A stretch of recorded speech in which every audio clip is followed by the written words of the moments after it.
دوستو آپ میں سے کوئی ایسا نہیں ہوگا جس نے اپنے بڑوں سے الف لیلا کی کہانی نہیں سنی ہوگی، اور بہت سے لوگ ایسے بھی ہوں گے جنہوں نے الف لیلا کی سیریز یا پھر مووی ضرور دیکھی ہوگی۔ اس میں الادین کا چراغ، علی بابا 40 چور اور حاتم طائی کے بارے میں بتانے کی کوشش کی جاتی ہے۔ حاتم طائی ہمیشہ دوسروں کی مدد کرنے کو تیار رہتا ہے۔ حاتم نام کا وہ انسان اتنا زیادہ سخی ہوتا ہے کہ وہ دوسروں کی مدد کرنے کے لیے اپنی جان کی فکر نہیں کرتا، اور وہ مظلوم کمزور لوگوں کے ساتھ ایسی پہیلیوں کے جواب ڈھونڈنے کے لیے نکلتا ہے جن کو عام لوگوں کی نظر میں ڈھونڈنا ناممکن نظر آتا ہے، اور ان مشکل پہیلیوں کے جواب جہاں ڈھونڈنے جاتا ہے وہ جگہ حد سے بھی زیادہ خطرناک ہوتی ہے۔ دوستو، حاتم طائی کی یہ کہانی کتنی زیادہ مشہور ہے، اس بات کا اندازہ صرف اس بات سے لگایا جا سکتا ہے کیونکہ ہندوستان کے ساتھ ساتھ پاکستان، بنگلہ دیش، ترکی، ایران سب جگہ سنی جاتی ہے۔ فی الحال دوستو، آج کی اس ویڈیو میں ہم آپ کو حاتم طائی کی اصلی ہسٹری بتانے والے ہیں۔ آج کی اس ویڈیو میں ہم آپ کو بتائیں گے کہ کیا سچ میں حاتم نام کا کوئی انسان اس دنیا میں ہوا بھی کرتا تھا یا پھر یہ ایک جھوٹ ہے۔ اگر حاتم نام کا انسان اس دنیا میں ہوا بھی کرتا تھا تو وہ کون تھا، کہاں رہتا تھا، کیا سچ میں اس نے 7 سوالوں کے جواب ڈھونڈنے کے لیے اتنا مشکل بھرا سفر طے کیا تھا۔ دوستو، اس بات میں کوئی شک نہیں ہے کہ آج سے لگ بھگ 1500 سال پہلے ہماری اس دنیا میں حاتم نام کا ایک انسان ہوا کرتا تھا جو یقیناً اتنا ہی دیالو اور سخی تھا جتنا آج کے دور میں اسے سمجھا جاتا ہے۔ کمزور اور مظلوم لوگوں کی مدد کرنا ہی اس کا پیشہ بن چکا تھا۔ اس کے دور میں اس کی سخاوت کے چرچے پوری دنیا میں مشہور ہو گئے تھے۔ دوستو، حاتم طائی عرب کے رہنے والے تھے۔ اتہاس کاروں کی بہت کوششوں کے بعد بھی ان کی پیدائش کا پتہ نہیں لگا پائے، لیکن ان کی وفات اسلام کے آخری پیغمبر حضرت محمد صلی اللہ علیہ وسلم کے اس دنیا میں پیدا ہونے کے صرف 7 سال بعد یعنی 578 عیسوی میں ہوئی تھی۔ پروفٹ حضرت محمد صلی اللہ علیہ وسلم کے ایک مشہور صحابی ابی ابن حاتم طائی کے بیٹے تھے۔ دوستو، حاتم طائی کی 3 اولادیں تھیں جس میں 2 بیٹوں کے ساتھ ساتھ صفانہ نام کی ایک بیٹی بھی تھی۔ حضرت علی رضی اللہ عنہ سے روایت ہے کہ جب ایک بار طائی قبیلے کے لوگوں کو پیغمبر اسلام حضرت محمد صلی اللہ علیہ وسلم کی بارگاہ میں حاضر کیا گیا تو اس میں حاتم طائی کی بیٹی صفانہ بھی موجود تھی۔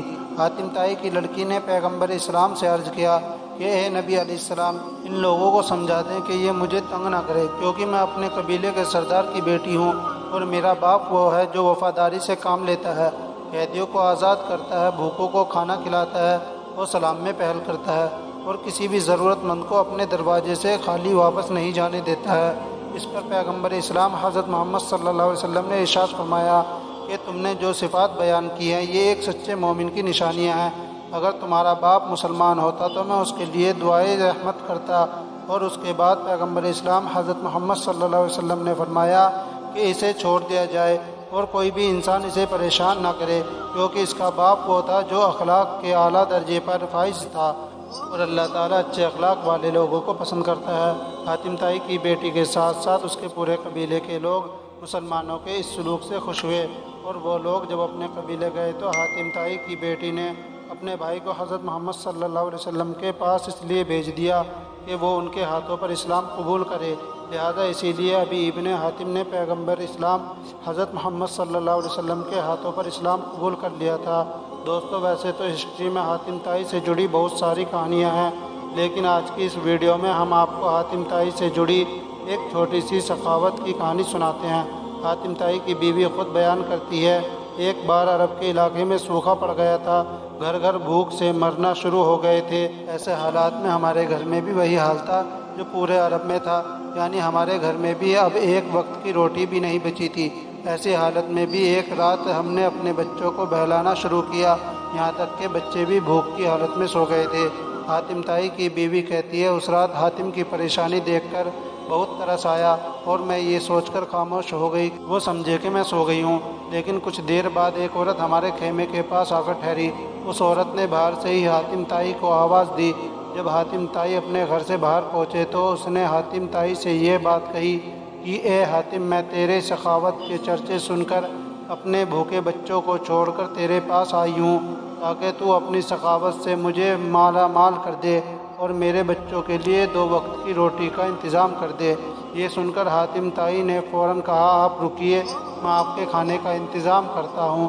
حاتم طائی جب اپنے گھر میں داخل ہوئے تو ان کی بیوی نے کہا اے حاتم تم اس عورت کو کیا کھلاؤ گے جبکہ تمہارے اپنے بچے بھی بھوکے سو گئے ہیں؟ یہ سن کر حاتم طائی کچھ دیر تک سوچتے رہے اور اس کے بعد ایک لوتے گھوڑے کو ذبح کر دیا۔ یہ وہ گھوڑا تھا جسے حاتم طائی کے دل کے سب سے قریب مانا جاتا تھا۔ اس کے بعد حاتم طائی نے آگ جلائی اور کہا اپنے بچوں کو لے آؤ اور گوشت کو بھون کر مزے سے کھاؤ۔ حاتم طائی کی بیوی کہتی ہے کہ اس کے بعد ہم نے اپنے بچوں کو جگایا اور اس عورت کے بچوں کے ساتھ ساتھ مل کر کھانا کھایا۔ اس کے بعد حاتم طائی نے ہم سے کہا کہ کتنی بری بات ہے کہ تم یہاں بیٹھ کر کھانا کھا رہی ہو اور ہمارے پڑوس کے بچے بھوکے سو رہے ہیں۔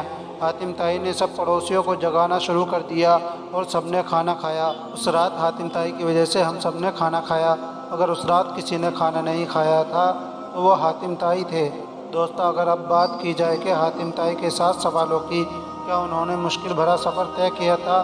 دوستو، یہ جو مووی سیریل میں 7 سوالوں کو دکھایا گیا، حقیقت میں ایسا کچھ نہیں ہے، بلکہ یہ کہانی تو ایک فرضی کہانی ہے جو الف لیلا کی کتاب سے لی گئی ہے۔ الف لیلا کی کتاب کا آپ کو معلوم نہیں ہے 1000 کہانیوں سے بنائی ہے۔ یہ کہانیاں عراق، ایران، ترکی ان جگہ کے رائٹروں کی لکھی ہوئی ہے۔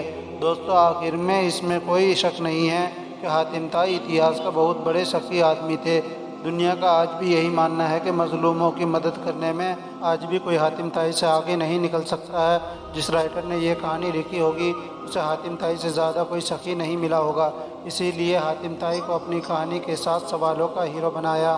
فی الحال دوستو، آج کی ہم اس ویڈیو کو یہیں ختم کرتے ہیں۔ ویڈیو پسند آئے تو لائک، شیئر اور سبسکرائب کرنا نہ بھولیے گا۔ پھر ملتے ہیں ایک نئی ویڈیو کے ساتھ، تب تک کے لیے خدا۔